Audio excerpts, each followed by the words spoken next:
Good day, I'm Dwayne Matz. Welcome to today's Living Word. We're continuing in the book of Isaiah, chapter 11, looking at the first part of verse 4, which says, "But with righteousness he shall judge the poor." That's Isaiah 11, verse 4. So he continues to speak of the Messiah here, and he echoes the thoughts of Solomon in Psalm 72:2. He said, "He will judge your people with righteousness and your poor with justice." Righteousness and justice will be the benchmarks of the judgment wielded by the Messiah. Are you perfectly righteous? Have you never sinned? I don't think so. And as far as righteousness goes, I think we're in trouble, aren't we, if we're relying on ourselves? No one can make that perfect claim, perfect righteousness, except Jesus. Therefore, we need his righteousness in order to pass muster. Paul tells us in Philippians 3:9 that he, and we could say we, must be found in him, not having my or our own righteousness, which is from the law, but that which is through faith in Christ, the righteousness which is from God by faith. That's the benchmark for entering the kingdom of heaven. It's our only pass. Perfection.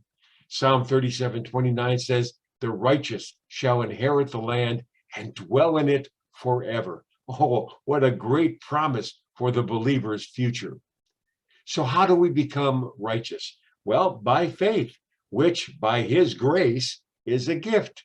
This gift of grace comes to those who are poor in spirit, those who are humble enough to admit they bring nothing to the table, nothing, and only a plea for God's mercy.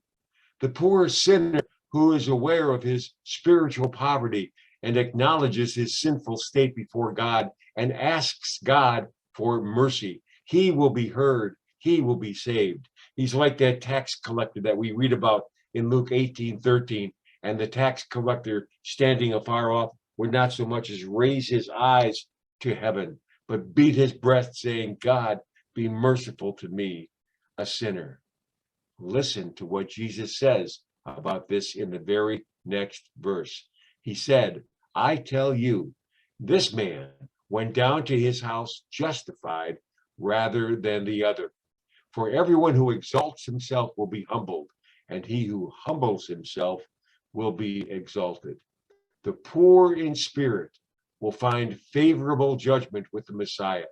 Or as Isaiah states it, the Messiah will judge the poor. His judgment will be in favor of the poor in spirit, and the kingdom of heaven is given to those who are poor in spirit. As Jesus said in Matthew 5:3, "Blessed are the poor in spirit, for theirs is the kingdom of heaven."